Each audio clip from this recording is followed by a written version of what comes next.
Näme diýsäňiz şonu hiç kritikanyza seredemek, ýeneňize seredemek meňe esas üns merkezinde produktum çykarýan ulanmasaňyzam ýagdaýyňyza serediň. Salam gaderli dinleyijiler.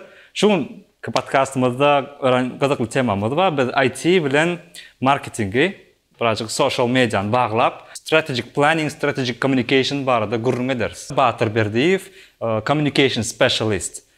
Salam, ören şat şuň birazjyk ütköşürak, täzerak tema bolar. Diňe IT-den birazjyk marketing barada gurrun ederiz. Başlamakak, başta özüň barada aýdyp berseň.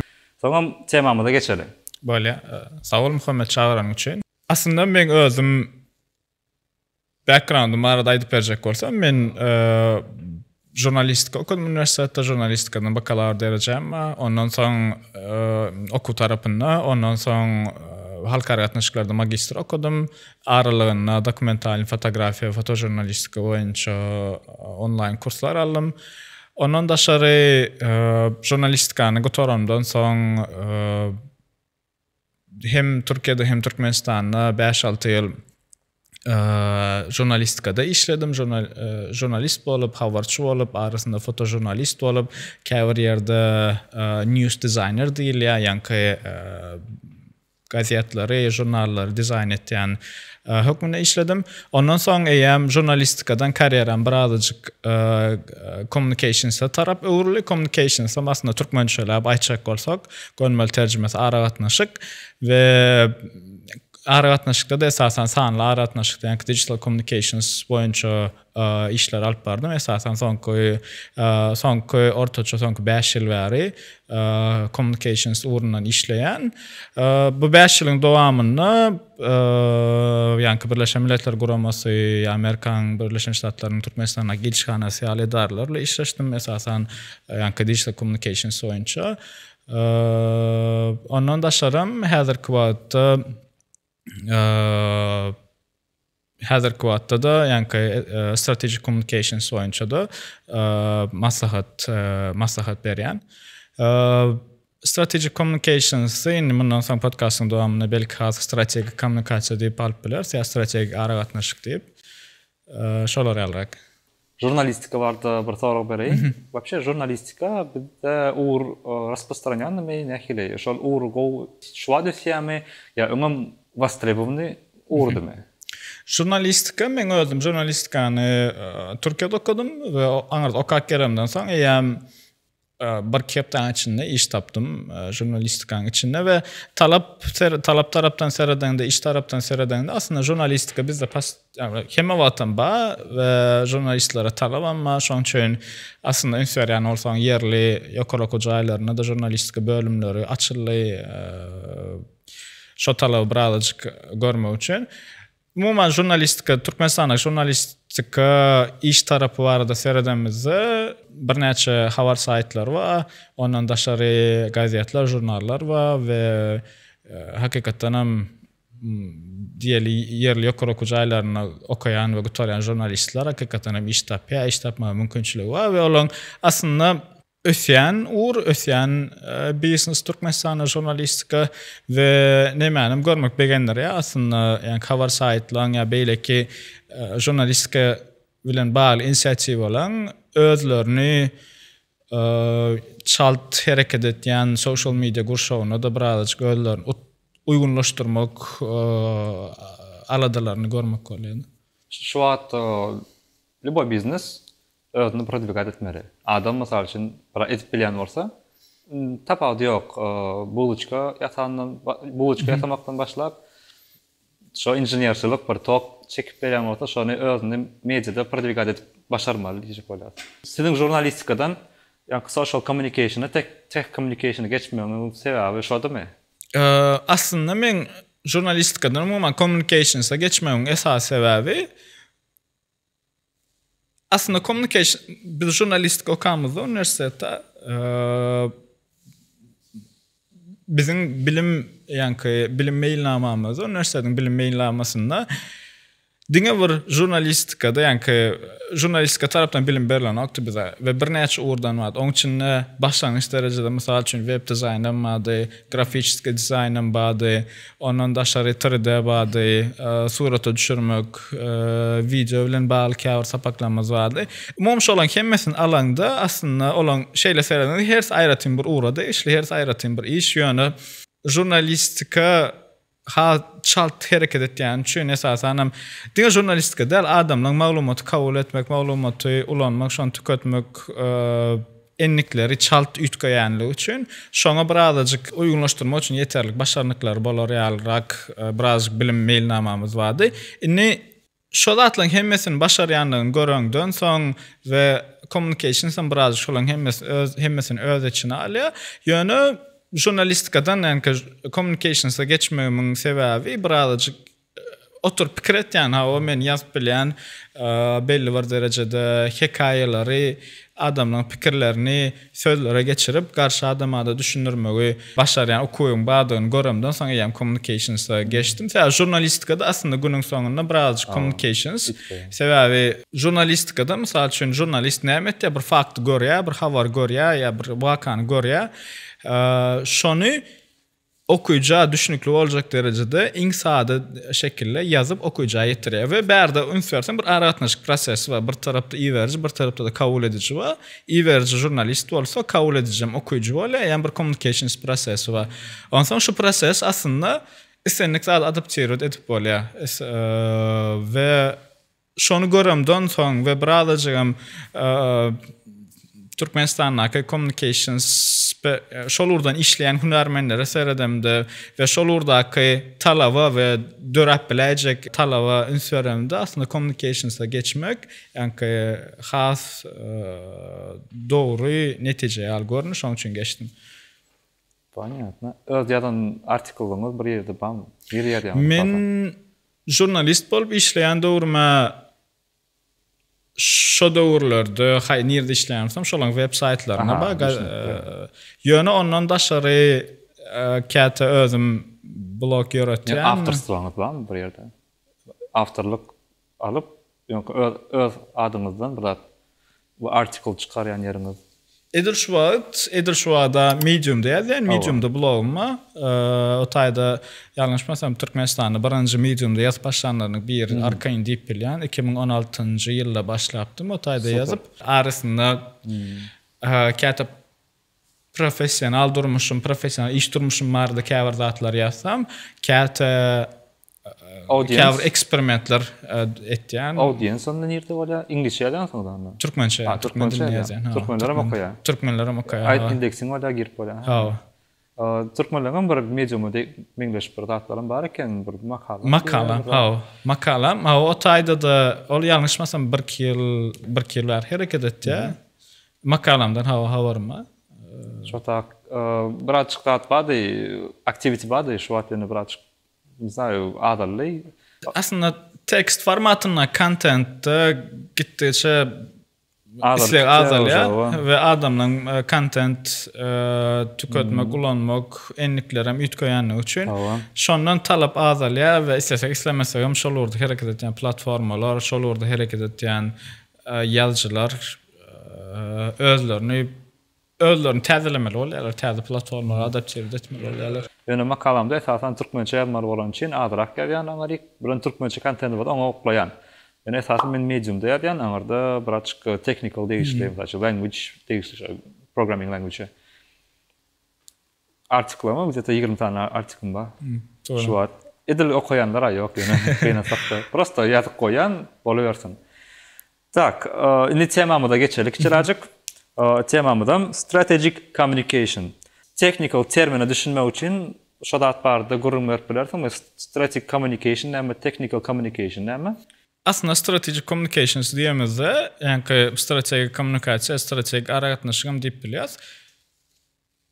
En sade dille düşünürjek bolsak, islenlik esasen näme dille aýtsak, yani korporativ dille, korporativ gurşawda kompaniýalar üçün ya da ulrak guramalar, edaralar üçün gurun edemizde stratejik aragatnaşyk diýemizde esasen şol kompaniýaň ya da şol edaran guraman öz aytmak isleyen zadyny, öz hekayesini, öz potensial müşterilerini, okuyucularını ya da auditoriýasyny yetirmek şekline aýdylýar. Strategic communications diýmezde ve strategic communications bir näçe detallara bölünýär öz içinde.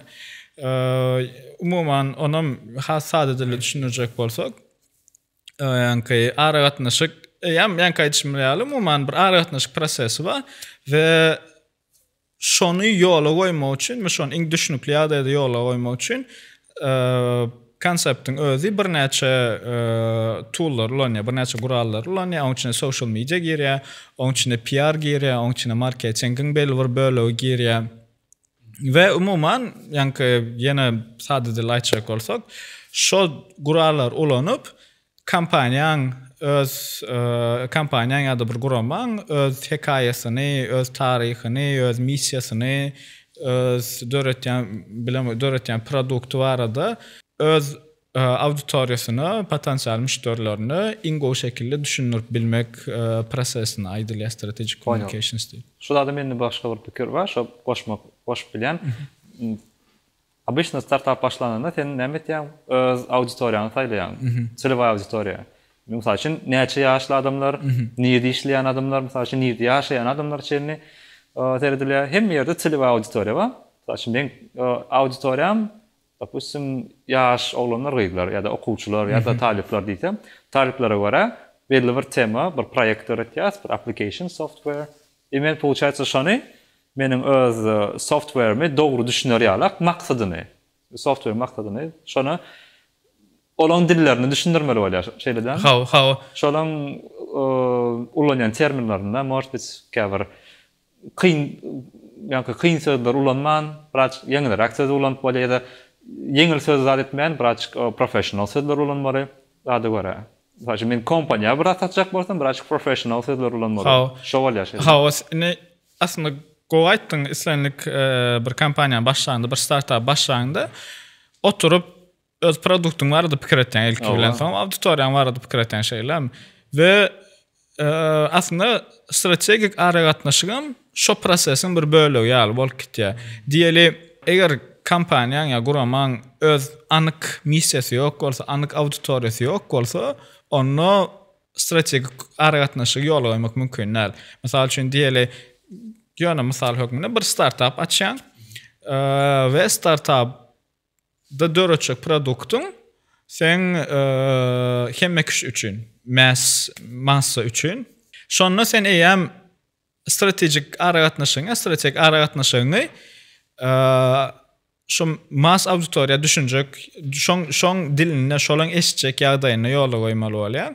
Ya da mysal üçin potensial müşteriň döwlet idaralarmy, hökümetmi, onu eýem sen öz ulanýan gurallaryň, ulanýan toollaryň şoňa öwräk sarlamaly bolýar we strategik aragatnaşykda islenlik produkt işläp taýýarlaňdaky pikir prosesini auditoriýa barada näle pikir etýän bolsaň, strategik aragatnaşykda da şolar ýaly. Aslında hemmedat auditoriýadan başlaýar. Sen auditoriýan kim? Sen potensial müşterilerin kim? Ondan soň communications prosesini ýola goýup başlaýan. Diýeli grup aýtýan. Sen auditoriýaň mektep okuwçylarmy? Sen mektep okuwçylar üçin nähilrek dil ulanmaly. Mektep okuwçylary sen produktyň ulananlaryna nähilrek duýgular ediner we mektep okuwçylary sen produktyň barada näme eşdesin ele. Hawa sen şonu işläp taýýarlaýjy. Hökmünde kelläňde bir pikirim bolup biler. Men şu produkty işläp taýýarlaýan, ana şu mektep okuwçylaryň şu meselesini çözer, şular ýaly kömek eder. Ýöne ol eýem sen hekaýaň. Sen şu produkty nähil garaýanyň. Ýöne mektep okuwçylaryň gözü bilen sen produkty serediň, aslında olar ýaly bolman biler we olaň öz eşitmek isleyen, sen produktyň we eşitmek isleyen sözleri, görmek isleyen zatlar bolup biler ve aslında strategik aragatnaşykda şu prosesi auditoriýadan başlap audience centric diýär, auditoriýany merkeze alıp şoň teoriýany düz başlamaly bolýar. Demek şu roly ören wajyp. Eger uly roly bar, deliver etmek üçin. Birazcık termine vara gideli. Yani public relations, PR ve marketing. И плюс digital communication. Вообще şu terminler var da aytıp berip bilersin ve tapawdyny. Inni PR'dan başlasak. Awa.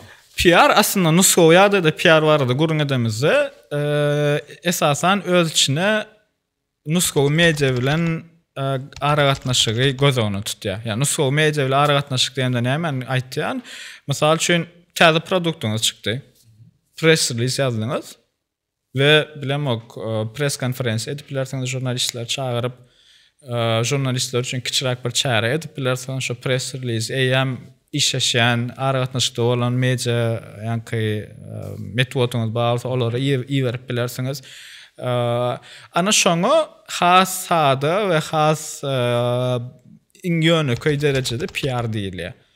Aslında PR mesela için social medyada birazcık PR'ın içine alınıyor. Käwat. Para PR etsedim ben. PR'lama. Olaya biraz başka maniyeti var ya. Şu mani derler. Public relations başka da. Onsa mesela için adamlar käwat social medyanın göz önüne tutulan PR'ı söz hükmün olan pilyalar yani düğüne tapawutlayacak gel bir-birini gollayan zatlar yani aslında tapawutly zatlar. Onsa inni marketing var aýdamyzda, mysal üçin marketing bilen aragatnaşygyň ýa-da ýani communicationsyň tapawuty bar aýdamyzda aslında ikisi bir-birini ýene-de bir-birini gollayan zatlar, bir-biriniň üstünlükli bolmagy üçin bir-birine gerek zatlar. Sebäbi marketingde birazajyk marketinge çemeleşme ýa-da produkta çemeleşme communicationsdan birazajyk ütgöýär, olam nähili ütgöýär. Marketingde esasan dataların üstüyle hareket etýärler ve merkezde produktu goýup şoň töwerine marketing strategiýasyny düzýärler belli bir derecede. Produkt esas üns produktu bolýar. Ýöne communicationsda esas üns storyda hekaýede bolýar. Sen kampanya hükmünü aýtmak isleýän zadyňda bolýar. Marketingde analitik bolýar bolýar şeýle. Marketing esas produkt ve birazajyk datadan ýola çykýar da data analitika datany analiz edip şondan soň grup aýtýan. Hareketimiz näme? Mysal üçin diýeli bir müşteri bazaň bar bolsa, şo müşteriň satyn alma enlikleri bolýar şeýle. Sen produktyň satyn alma enlikleri mysal üçin aýtýan gün saat 6-da işden çykýan bolsa, şo müşteri bazaň saat 6 bilen 8 aralığı sen produktun geçen döwri mysal üçin. We hem sen şu data bolýar we sen marketing tarapyndan seredende Bedem dat ýa obычно social mediada video goýjak bolsaň publika. Bir näme diýär akşam. Akşam adam oturýar, bir nahar maşynda bir görmek üçin play ýa-da ýatmaka. İşte birazcık busy. Hawa näme targeting bolýar däme aýtyn. Sen aýtýanyň aslında birazcık janly ýöne näme soňky döwür social media algoritmlaryna ýygyderli ütköşme onam birazcık nämeden ok diýeli olam bir aktualny bolan ok soňky döwür. Ha o sebäbi şon hemme zat hasaplaýan 6-da işden çykýar, ha oýna ýarym saat ýol bolsa, ýorsa nahar nise saat 7-lere zada TikTok'a ya Instagram'a girse men kontentim görür düşünjesi bilen goýan aşam goýanda şeýlem. Ýöne eger on ýene-de ýa-ni Instagram'da ýa-da TikTok'daky kontent tüketmek enligi Instagram ýa TikTok'un algoritmasyna sen kontentiňe gawat gelýän nemeler ýa-ni on kula gawat gelmeýän bolsa öňünden çykarmaýar. Sen näme derejede hasaplasaňam. Bir primer bar şoňa. Mysal üçin trenirovka ödletýärdim. Hemişe trenirovka etýän bir görýän egzempleler görýärdim. Şol kontenti men mysal üçin saat 6-da ýa-da 7-de datýardım, açýardım, görýärdim. Ol näme etýär? Şo kontenti diňe saat 6-da 7-de berip başlaýar ýüzüne. Soň abetde oňar kontent ýok. O çaýsa şon diýjek bolar. Şon öwrenýär sen enliklerini öwrenýär social media. Öwren smart market barda. Şoň üçin men Canva soňky döwür belli bir saatda social media goý diýen zat kan bir aktuallygyny ýitirip başlady. Indi ýa-ni marketing barada näme etsek, ben kaýtşymýal bir belli bir dataň bar we diýel sen şol aralyklarda onda men şol aralyklarda men produktumyň hemme ýerde bolmagyny üns bermeli diýip eýem bir data driven decision ýa-da bir maglumat analiz etýän şo analizden soň bir netije gelýän.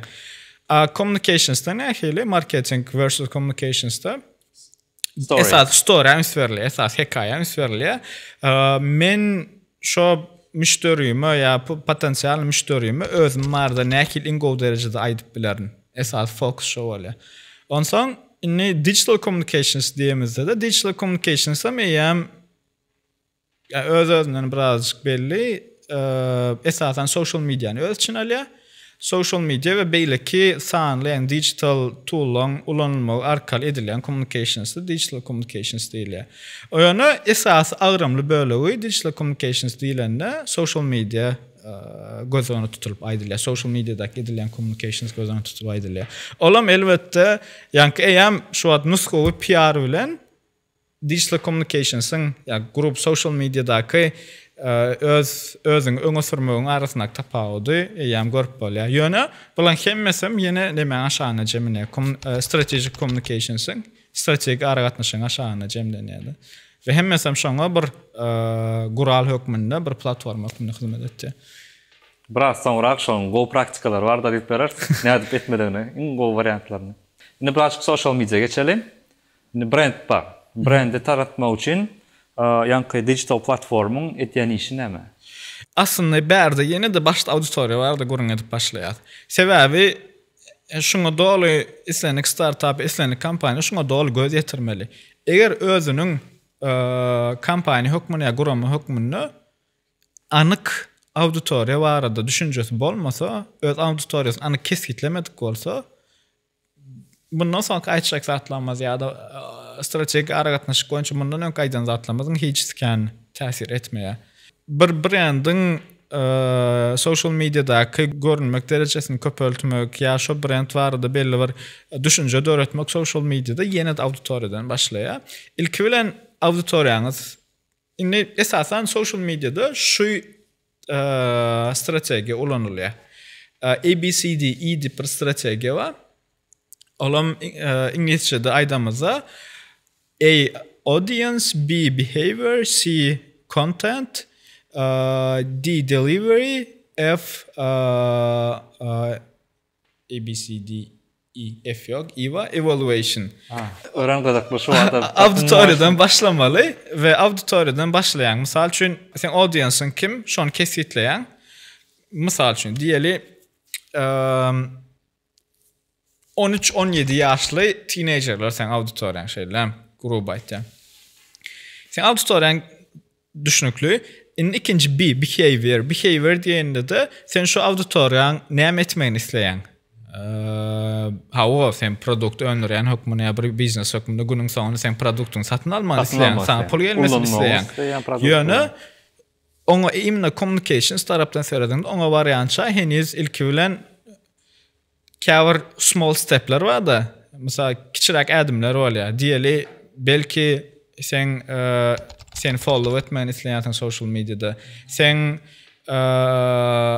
like edip sana like koymany ýa-da beýleki öz sen kontentiň beýleklerle paýlaşmany isleýän. Şolar small steplerim, kiçirak adımlarım, kiçirak maksatlarım aslında strategiýaň bir bölegi bolup bilýär. Ondan soň eýem näme etmeklerini isleýänlerine bir netije gelenden soň indi C content. Indi sen auditoriýaň belli şeýler, olarda näme etmek isleýänlerini düşündiň, ona da bir netije geldiň. Indi haýsy content, nähilrak düzülen, nähilrak ýygyderlik bolan content şol auditoriýa ýanky hereket etdirip biler. Onuň pikirlenýär. Öğrençal ütköyen kadrlı content. Ondan saklanmayan content. Görýärmi ýa kellendi näme oturup başlady. 3 sekundda çekýän content gerek. Ondan inni sen contentim şoňra taýýarlaýan, senariýasyny şoňra düzýän, video bolsa senariýasyny şoňra düzýän, garaz hemme zat şoňra sarlaýan we contentiň düşünükli. Delivery. Şo content haýsy platformada go bolar. Indi sen auditoriýaň 13-17 ýaşly ýetkinjekler diýeli.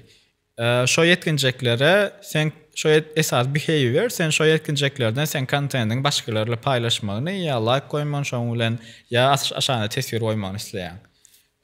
Kontentiň bellediň senariýaň düzüň çalt hereket etýän, gaty dinamik bir zat isleýän. We in delivery in şu 3 Nirak ýerden setmeli. Niye oturýanlar? Şular seredende şu kellendi, haýsy platforma geldi. Aýt bilýän. TikTok Da, ele şeyler. Ha, Instagram del toşun, TikTok ele. Sen TikTok yam öz-özünden deliver channel'ın belli bolýar. Sen o taýda nuştaýda mysal üçin failure näme bolup bilýär ýalňyşlyk. Gidip Instagram'a şokandaň alyp goýsaň ýa sen başdak eden bar zähmetiňem puja çykýar. Şoň üçin ýanky ABCD strategiýa diýemiz. Hemmes birle bağlanışykly. TikTok belledin şeyler, TikTok'ta paylaşdın. Indi gördük analitikamyzdan ba. Innem insoňky analitika seretýän. Analitika seredäňden soň ýoşluk bilen sen kontendiňe like, tesvir goýan ýa-da beýleklerle paylaşan adamlar profiline de seretýän. Nähilrak profillik adamlar. Eger şol hakykatdan hem sen isleýän näme gawat auditoriýan gawat gelýän bolsa, onu belli bir derecede sen yankı kontentin üstünlük kazandı demek bolýar. Ya-da platformang talaplarına seretýän, algoritma seretýän garaz bir analiz etýän yankı kontentin nähilrak hereket etýänligini, nähilrak ýöreýänligini, ýöreýän diýilýär. Kontent ýatmam bilýär-de, içili görülmän. Näme gelsek aýlanyp ýanky başdaky indi brend nähil tanıtmaly, brend nähil ýöretmeli. Aslında eger şu strategiýany dogry ýola goýup bilseň, brending ýörek gitýär social mediada. Men bir zat aýdaýyn, mysal üçin men şunýarak poznавательный technical content etýän, mysal üçin näme etdim? Men auditoriýam edil mektep okuwçylarda, talipden başlap ul adamlara şeýle. Şunýarak примерно IT sfera, olan birazcık узкий sfera, birazcık darak sfera.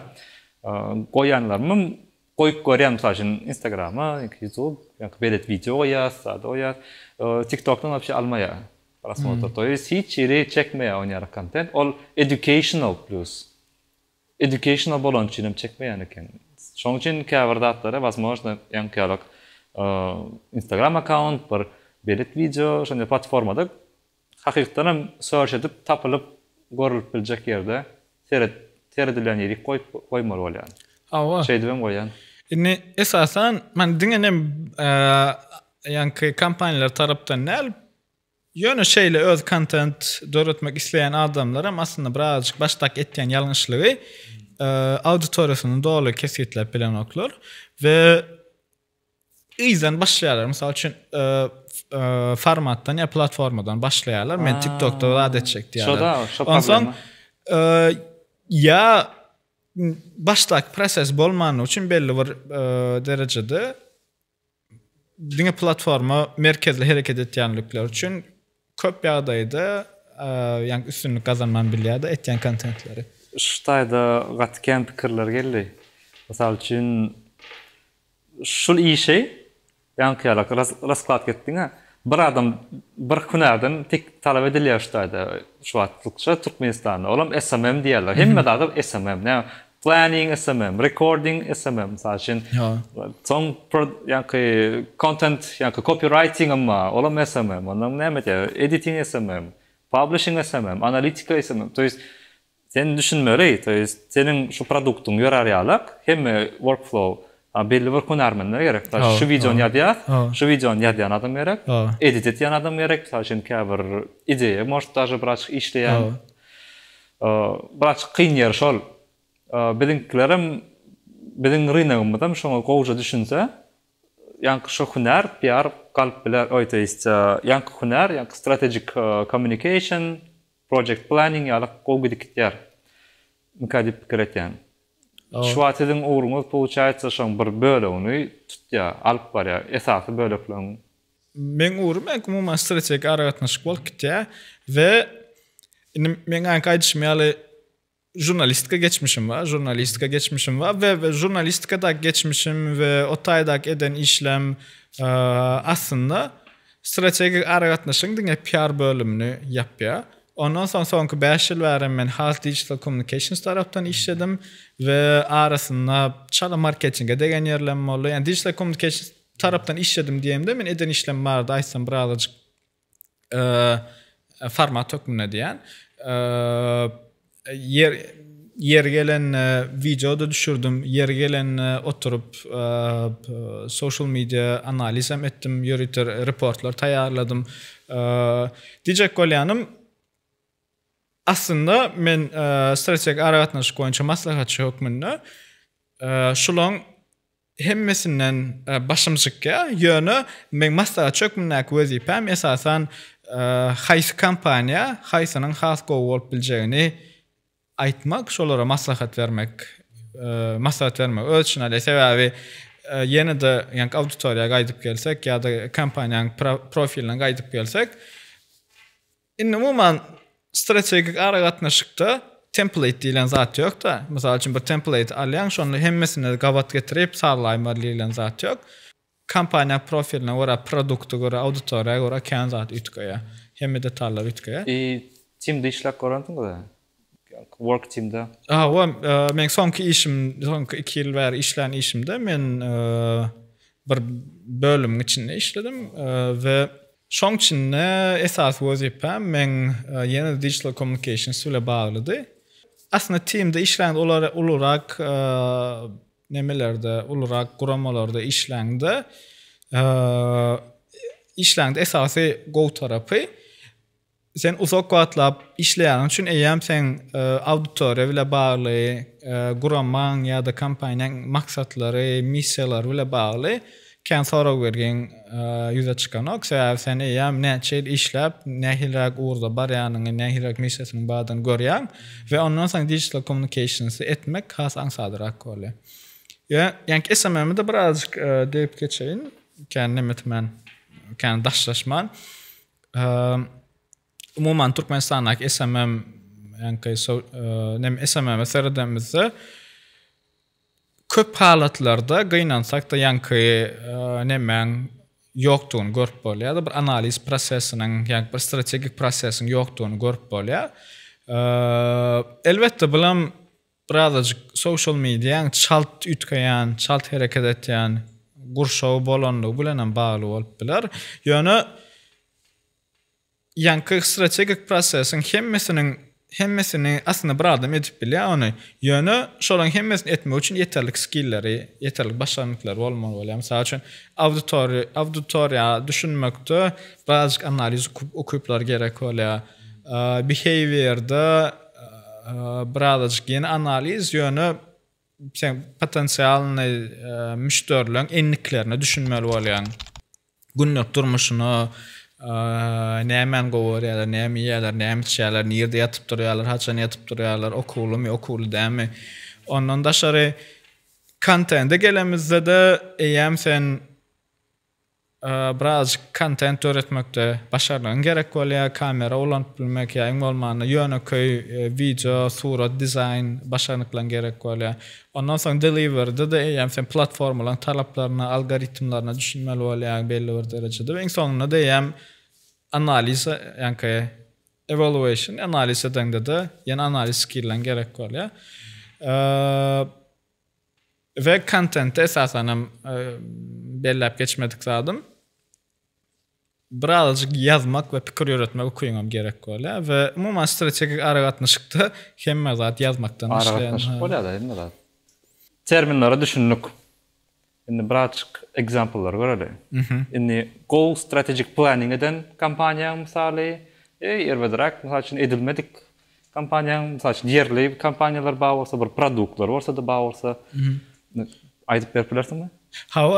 Yerliden başlasak mysal üçin men öz ulanýanymdan başlaýyn. Diýelim özüm Pomodoro Delivering ulanýan we beýleki deliverylerin arasynda diňaşan ulanýanym diýip biljek. Kän soraw jogap gerekde zakaz etýän. Ýöne driver sorap bilýär, geldim plan ýerden diýip sırazy getirýär. Ve gowarýan zadym user interface'i birazcık beýlekler ora men üçin, men pikirimçe gowy. Mysal üçin şonu nemetsek, el alsak, produkt başta çykanyny esasy maksatlar nämedi? Esas maksatlaryny doly, yani hiç işläp taýýarlaýanlar bilen ýaýalar bilen başlyklar bilen hiç oturup gurrun eden ýagdaýy bolmady. Ýöne daşyndan göremde şeýle messaginglaryna seredemde esasen onun yani bizdäki eltip bermek, yani dastavka diýil ýa-da eltip bermek hyzmatyna nähilidi zakat etýän jaňatýalar tasdikleýärler, olaşan zakatyň bilen hawa ýiberberin. Ondan soň getirýän jaňatýa. Driver. Adres soraýar, gelim, eýle beýle. Inni Pomodoro Deliver çykanda meni özüne çeken zat aradak şo telefonnak guruluşmalar azaltýanlygy boldy we şon hakykatdan hem aýtýardylar şolan messagingine bady. Ýöne üstünden ýalňyşmasam 1 ýyl geçdi Pomodoro Deliver'in işlem taýýarlanaryna. Näçe ýyllar badyň bilemok, ýöne men özüme 1 ýyl berýän. Ýöne häzir mysal üçin häzir nemedemde, häzir seredemde şolan strategik aragatnaşyna seredemde aslında yok diyen ýaly hiç strategik aragatnaşyk. Strategik aragatnaşyk ýok bolan şeýle strategik aragatnaşyk gowy diýen. Olam aslında aslında kan sebäpler bolup biler ýöne mysal üçin strategik aragatnaşyk nähil gowlap bilerler. Iň bolmanda social medialarny biraz aktiv tutup bilerler. Ondan da aşary examples burada video ýazyp goýarlar. O nemeler kan, pikirler kan, bolup biljek pikirler kan. Ondan da aşary birazajyk PR taraplaryny işläp bilerler. PR taraplar diýemde, ýani nusgawy metod bilen işleşip bilerler. Nusgawy metodda da press release'ler üstü bilen, öz produktlaryny tanıtmagyň üstü bilen işleşip bilerler. Ondan da aşary inni soňky döwür strategik aragatnaşyň bir bölegine de biraz influencer marketing hem girdi, founder marketing hem girdi. Olar bardy, soňra belki startuplar bardy, görüňedemiz aýdyp bolar. Belki şolara köprak adaçyk üns berip bilerler, ýani influencer marketing diýemiz. Şo Pomodoro Delivery, şo Pomodoro produkt tökmünde value'lar, gymmatlyklar gawat gelýän influencerlar, bloggerlar ile işleşip şeýlere öňe sürüp bilerler. Ve elbette bunu etmeýänlikleriniň arkasynda bir topar sebäpler bolup biler. Ýöne etseler men pikirimçe gowy bolarmy diýen. Ondan daşary seredemizde halkara tech arena seredemizde o taýda da mysal üçin OpenAI'ň aslında AI baradaky kritikalara, kommentlere, tekliflere ne derece açıklığı bir soralar gelýär. Dogrudan aýtýarmy ýa-da nirden alýan maglumat, biziň maglumatdan bir iki gynlaýarmy? Soralar gelýär. Şolara hiç aslında OpenAI'ň şolara gapysyny yapman, şolara açık ve düşünükli başardıklarına düşünükli derecede cevap vermekleri aslında gowy mysal hökmünde berip biler. Strategik şojagam generate etmedik bolsa bolýar. Generate anam humanize eden olsalar diýen.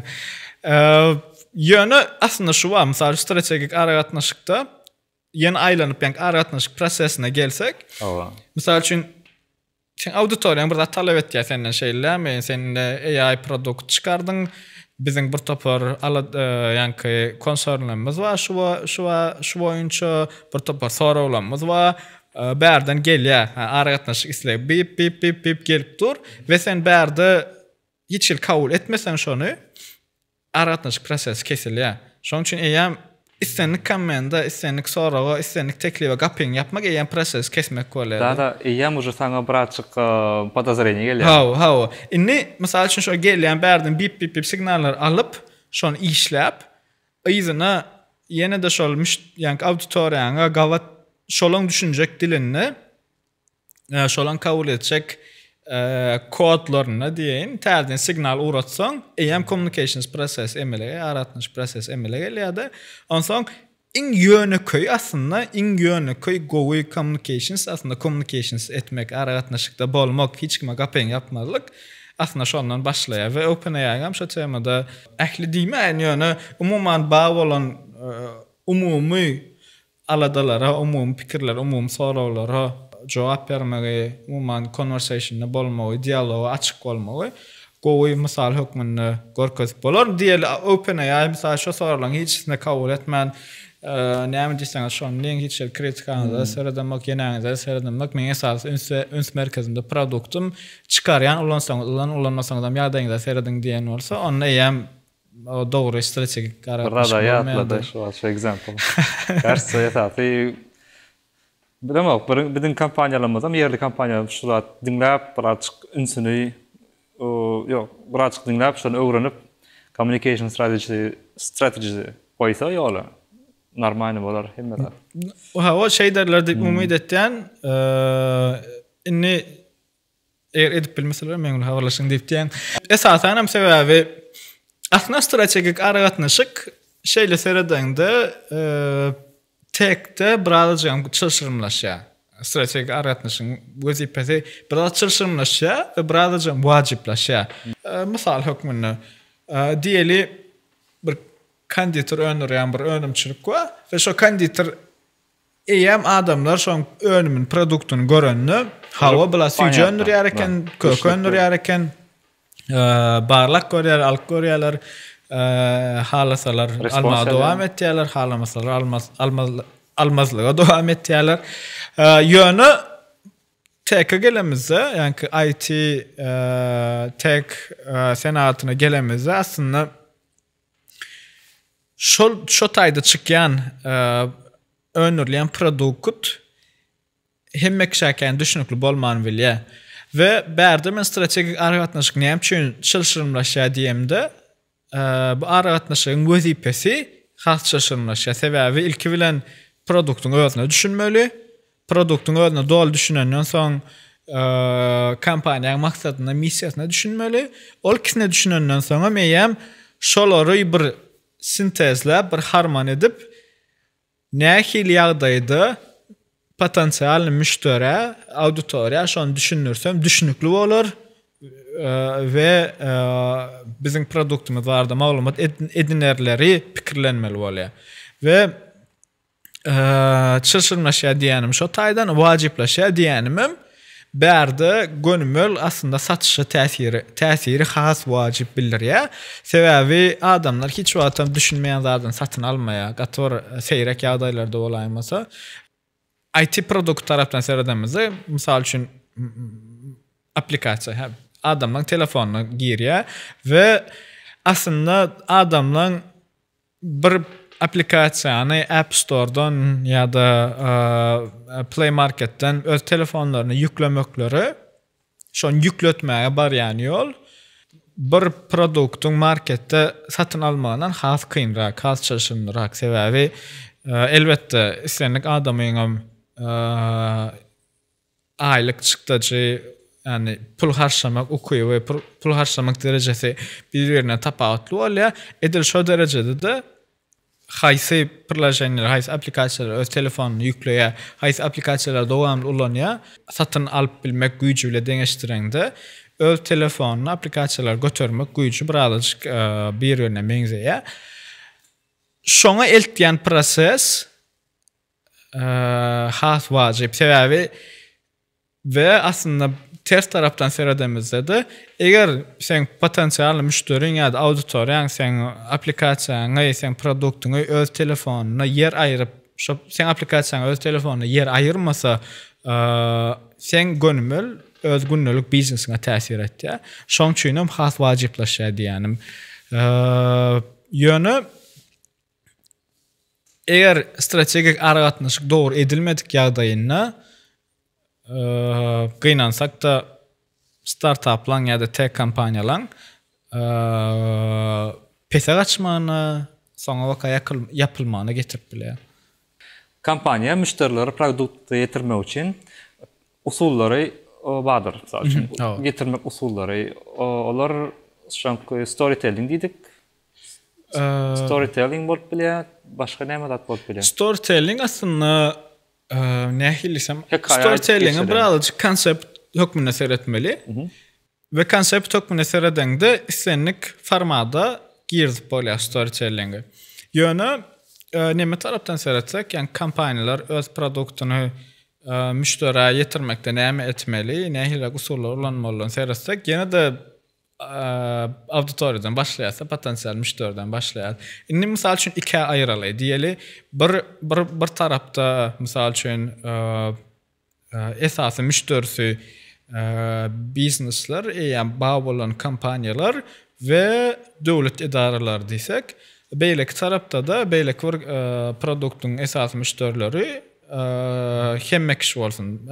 Public ulrak auditoriyası bolsun. Bir B2C, bir B2B hareket etsin.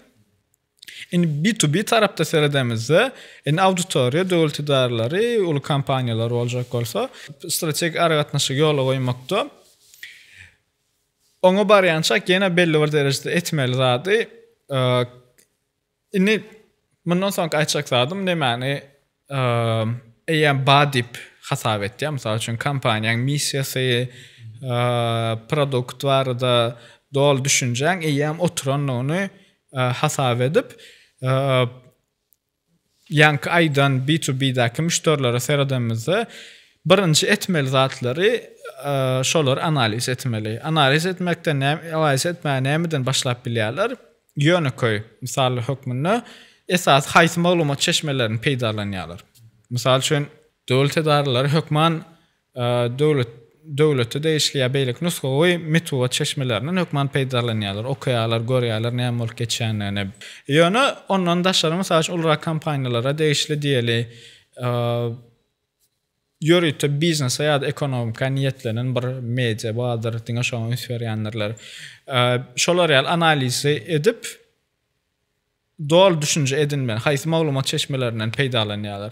Ondan soň şo maglumat çeşmelerinin bir sanawyny düzüp, şo maglumat çeşmelerini nädip öz produktyň barada maglumat yerleşdirip bolar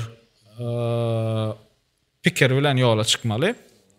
Ondan soň eýem bir ýolun tapandan soň diýeli şo maglumat çeşmelerle habarlaşyp belli bir öz prosesleri vardır. Onda bir düşünje edeneninden soň şo taýk yerleşdirjek maglumatyň mazmuny esas rol oýnaýan zatlaryň bir ýene diýeli ulanýan jargony, ulanýan dilini sen öz maglumatyňy düşünürip bilmeseň, öz maglumatyň däl, öz produktyň şo ulanýan dilini düşünürip bilmeseň, eýem sen näme derejede maglumat çeşmesi bilen kontakta geçip belli bir proses ýola goýsaňam, ýene de aragatnaşyk prosesi kesilýär. Şoň üçin esas etmeli zatlaryň ýene birim şolaň düşünýän dilini öz produktyny düşündirjek bolmaly. Indi ýöne koý mysal, eýem bärde ünsveren bolsaň PR köprak öňe çykýar B2B tarapda. Indi B2C tarapda bolsa digital communications köprak öňe çykýar. Ýöne aslında B2C tarafta başardığından hem kanallarım ulanmalı, hem bolan guralar ulanmalı, digital communications'ım ulanmalı, PR'ım ulanmalı, marketingden gelen datadan başardığından aragatnaşyk prosesine goşmağa sinaşmalı. Yani digital communications tarafta aslında etmeli zadymyz, yani gurlaşan zadymyz ABCDE'ni doğal analiz edip şon ýola goýmağa sinaşmaly. PR tarafta da haýsy nusgawy metodyň gymmatlyklarynyň sen önüň gymmatlygy bilen gawat gelýänrägini gözlemäge synaşmaly we başardığından şo taýdan gelýän, ýani PR tarapdan nähirrak netije garaşýanyňam öňünden pikirlenip öňünden bir addaçy bolarmy şonu? Netije gelmeli, ha o. Zat edenimde. Sebäbi mysal üçin diýeli sen esas auditoriýaň, sen auditoriýaň uludur, ýöne şoň diňe bir bölegi nusgawy metod okuyan bolsa, nusgawy mediadan maglumat alýan bolsa, şonu öňünden sen maglumatyň bolmaly. Diňe şo bir böleginiň, diňe şo bir bölegi maglumat alýar diýmek men şu böyle şu auditoriýama yetmek üçin nusgawy metod ulanır, has üýtgeşirak günlük ýaşaş enlikler bolan auditoriýama yetmek üçin başgarak gural ulanır diýip doğal ýagdaýda analiz edip näçe şahan aşagyny analiz edip ondan soň prosese başlamaly bolan.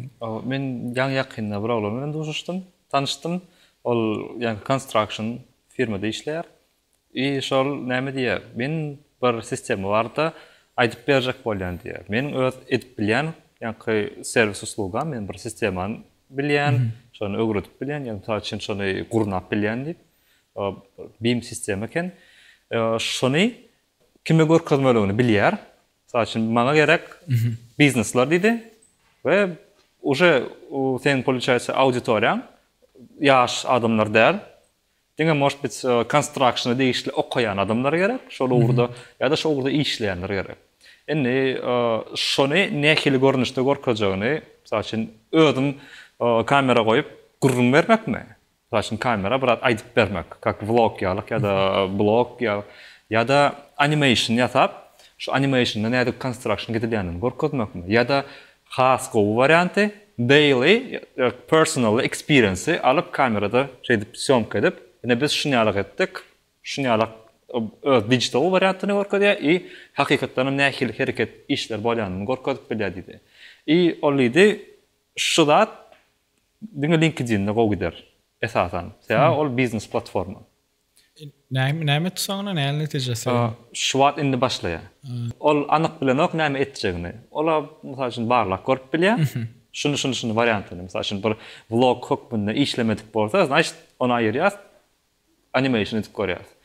Ona aýryp, ýa-ni testing edip görjek bolýar. Şo testing etmek gowy. Sen bilmeýän bolsaň, hakykatdan hem sen experience ýok, onu barlak görenim ýok mysal üçin. Umuman test, yani eksperiment etmek contentda esas usullaryň biri. Täze bir zada başlayan bolsaň, ya kiçirak bir zada başlayan bolsaň, dol bir auditoriýaň kimdigi barda dol düşünjäň ýok bolsa, ya anyklap bilmeýän bolsaň, testing, yani her platformada ýetkeşirak zatlar eksperiment edip görüp, şo netijelerini ora öz ýoluny çyzmak usullaryň biri. Hatta arada Instagram täze bir näme girdi, Reels koýanda şon trial edip bilýär. Ve öz followerlaryň däle başga adamlara görkezip başlaýar. Aslında şolam Canva işlemi ola. Ýöne näme görkezýär? Platformalaryň aslında eksperiment etýän adamlara biralajyk açykdygyny görkezýär. Indi näme gelsek, ýa-ni BIM sistemi, ýa-ni gurulşyk ýa-ni aýdan misalyna gelsek, meň pikirimçe biralajyk bärde ýa-ni ýetmeýän zat, men görýän zatym social media köp üns berip, nusga mediany kän üns bermeýän ýaly gördüm. Sebäbi gurulşykda, indi Türkmenistan realitysyny seredemizde gurulşykda köp zatlar tenderini üstüle ýöreýär we tenderlary mesasen ýerde bolýar ya gazet jurnallarda ve gazet jurnallardan alınýan köplönç, ýa-ni online habar saytlaryna zadyna ýerleşdirilýär. We şol enlikba ve online habar saytlaryna tender görmek endigen aslında guruluş kampaniýalary tarapdan seredemizde. Indi şo taýdan seredende ýa-ni sende näme bar? Bir platforma bar şeýlerämi we şo platforma sen guruluş kampaniýalarda işleýändiň ýa eýleriniň şon gelip görýändigini bilýän. Ýa-ni sen şo taýga üns bermesäň, şo taýda öz berýän guruluşyk senatyny berýän hyzmatyny yerleşdirjek gelýäň, ýa-ni sen üçin bir zat ýitgi bolup hyzmat etýär. Portfolio hokmuny işlädi. Ýani şu bir zat hödürleýän bolsaň, sen portfolioň bar. Tendada korkodiyan iniş takdir et, nemin işlemşer şulardır diýip. Olam baýany şu mysal üçin diýelim, bir habar saytyna tender bölüm bar mysal üçin ýan we guruluş kampaniýaň eýesi şu habar saytyna girdi tender görmek üçin näme näme tenderler baka diýip. We hökman o taýda köpsü tendere girip çykaýanok. Habarlara okaýar sebäbi ýa sen on bir platforma salyp bildiňmi ýa birazjyk kapasa düşüren ýaly bolýaň da onsoň ýa sen nämen iler ýa kurço iler ýa we belli bir ýa platformaň içinde wagt geçirýär we şo platformaň içinde nähir formatda bolaýsyn sen guruluşykla bagly berýän hyzmatlar barda maglumat baý bolsa sen üçin ýa belli bir derejede goşmaça plus ol kitä. Ve Şu belki bir goşmaço pikir bolup biler. Yine de görýän eýem auditoriýany analiz etmekden başlaýar. Hemme zat auditoriýaň nähil maglumat alýar, nerden maglumat alýar, nähil lifestyle we nähil ennikler we ha. İşin goýtýan wagt bolup bilýär. İşin birazçyk panaklona gitýän wagt bolup bilýär. Şol senin produktyň goýup ýa-ki marketinge goýulan, communication goýulan, onuň zaten programmaň işleýär, klientske bazı ullokan zaten. Постоянно request gelýär zaten. 500 tane klient обращаться etýär günne. Şol produktyň birden dursa, ýa kriz situasiýa gelýär. Şo kriz situasiýalarda nähili hereket etmeli?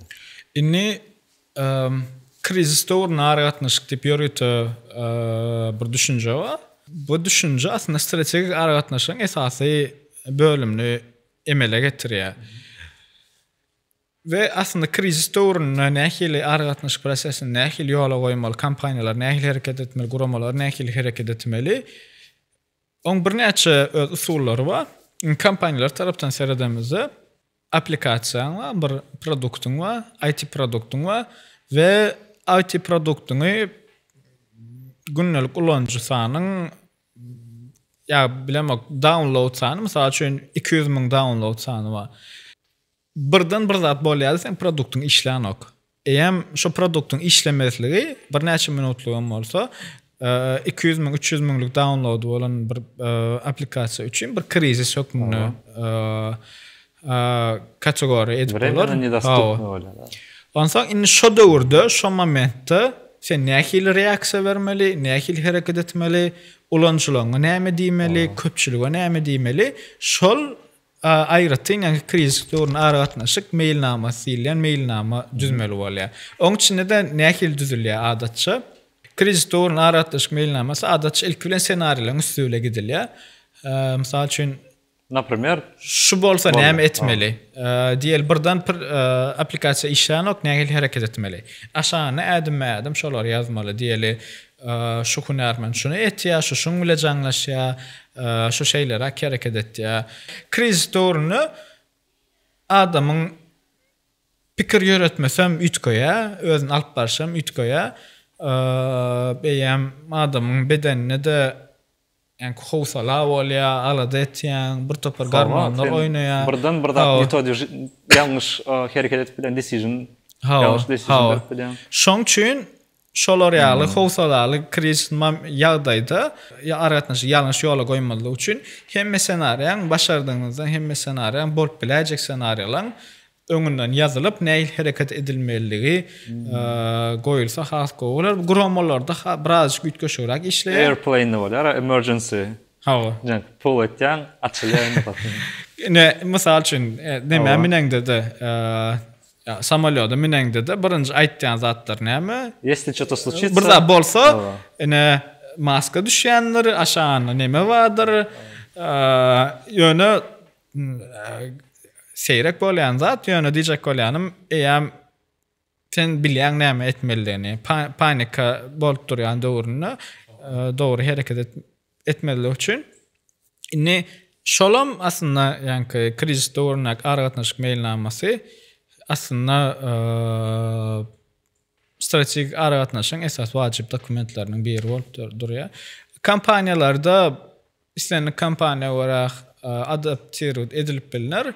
Guramalyň öz aýratyn nemesi bolýar, halkara guramalaryň köpsüniň öz diň aratnaşyk tarapdan näl islenlik bir kriz dören ýagdaýynda hereket etmek mailnamalar bolýar we köplenç şu kriz aratnaşyk mailnamasam şoň bir bölegi bolup gitýär.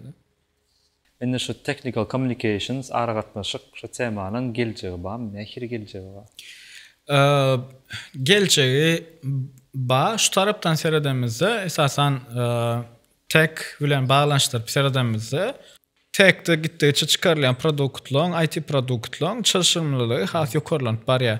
Öň mysal üçin adaty ulanjy üçin ulanjy perspektiwadan seredemizde tapdym plaşanyany download etdim, ulanmağa başladym. Ýöneköy dil aýdamyzda. Ýöne häzir belli bir gurşawyň içinde neçe aplikasiyan birbiriyle bağlaştıran ya proses avtomatlaştıran aslında ulanç taraftan seredende kendileri düşünüklü bolmadık IT produktlarım köp çıkıp başladı. Şu taraftan seredende prosesi ulanca düşünürmek taraftan seredende yani strategik aratmış kalsam vacipleş başladı. Produktu müsiye de kampanyanın özü produkt koşulya kosmosu funksiyalar ya. Şoňra da her täze goşulanda göre strategic communication gurmaly bolýar. Häzir startuplar meşgul bolup başlaýar. Indi şu startup üçin nähil usullar bar? Technical communication argatnaşygy ýola goýmak.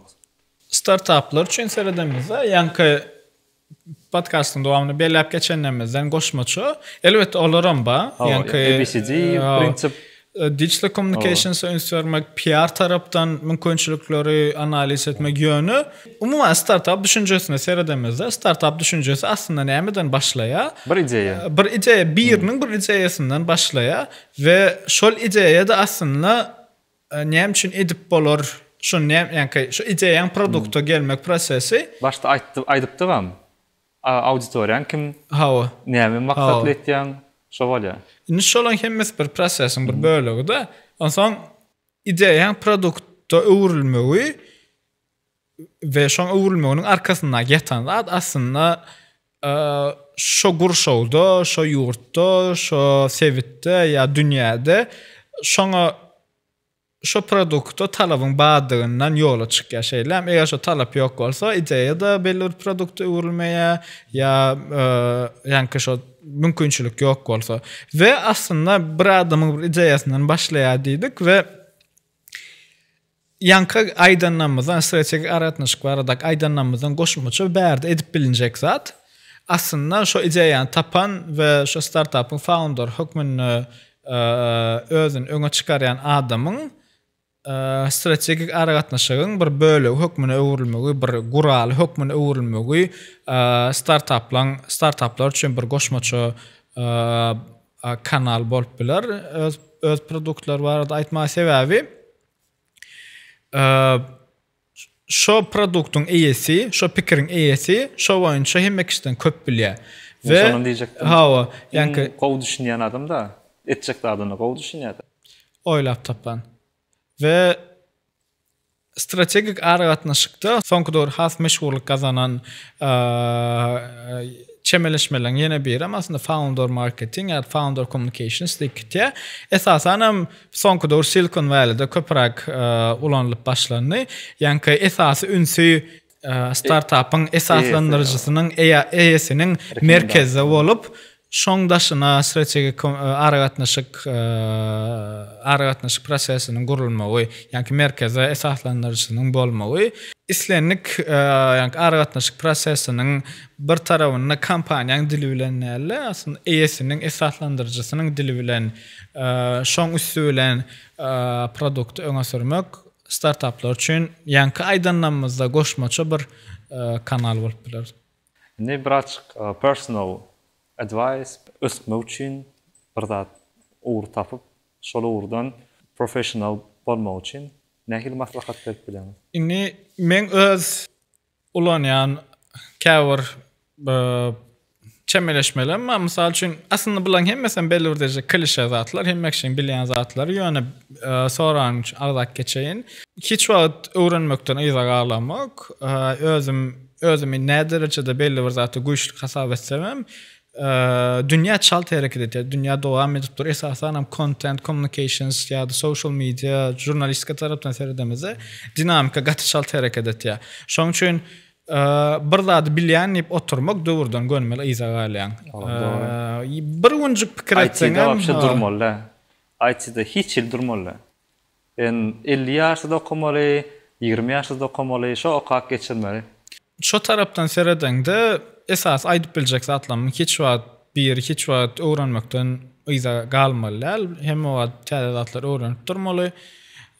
Ondan daşaram edil öwrenmegiň bir bölegi hökmünde trendler izarlamasy ýanaşmaly. Dünýäde bolup geçýän zatlar sebäbi islemesek hem her uğurda belli bir merkezler oluyor. Mesela IT tarafta diye Silicon Valley olsa, başka finance taraftan London, Frankfurt yani her zaten her işin öz merkezi oluyor da diyecek olanım. Trendler aslında şu merkezlerden çıkıyor. Şu trendleri izarlap durmalı, öğrenip durmalı başardığından yine bir bana kömek eden zatlan bir networking görünsüz. Başardığından köp network etçek olmalı öz uğrunda. Birinci yedek derler, уже bir neçe yedek diňe networking ağzalya. Hakikaten vacip zat. Networking an hukman bir coffee break'te bir ýeriniň ýanyna baryp gürleşmek däl, isem diňe mysal üçin sizi hakikaten tolunlar, yani bir IT produkt vardır ya da bir inisiativa vardır, bir kampanya vardır. Şu kulturan, şu produktun, şu önümçülüğün bir bölü olmak isleýänsiňiz. Olar ýaly adaylar köp adamda bolýar we aslında ýöne koýjak zat, edip bolajak zat alıp şu taýdan bir ýeriniň e-mailini tapıp şoň bilen ýazyşyp başlap, ýa LinkedIn'den bir ýerini tapıp ýazyşyp başlap we hani networkingde esasanam hawa belli orada inisiativa da görkezmeli. Yani inisiativa görkezlen ýagdaýda da şoňa açyk bolmaly. Sebäbi elbette networking iki taraply ýüze çykýar, emele köplönç. Hani sen bir bilen gurlaşasyň gelýär, bir bilen kontakta geçesiň gelýär, birine bir da sorasyň gelýär, şondan bir zatla dinläsiň gelýär. Ýöne käbir halatla başgalar hem sen özüň başgalar üçin hem gyzykly bolup bilýän.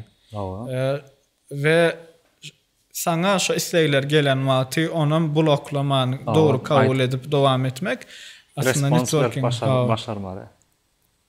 Şolar men pikirimçe hani trendler izarlamak, dowamly öwrenmek öz uğrunda we networking we insanyna da gurrunuz dil oluşa aýtmak hokmanam dälmi kadýan men pikirimçe.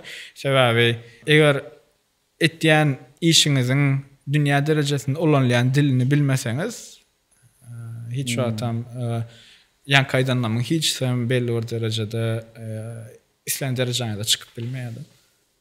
Şol ören gow notada ýapsagam bolýan. Ören gyzykly we peýdaly diýip umyt etýän. Köp sawal geleniňe şuňa paýlaşanyň üçin hakykatan menem şuň täze datlary gözüm açdym.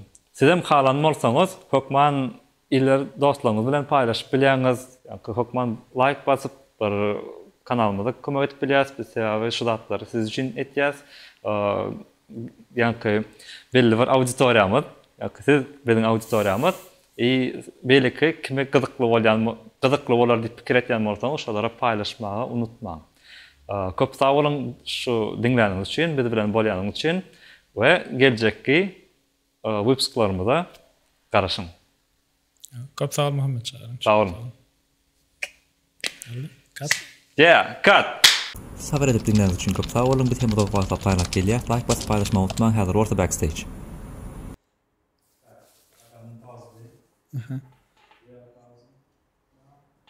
Špioniro golubiro. Jebeni golub kojeg šalje vlada u javnost da špionira ljude. Kamera yetişen o diğerlere biliyorum şu termini. Kamera yetişen.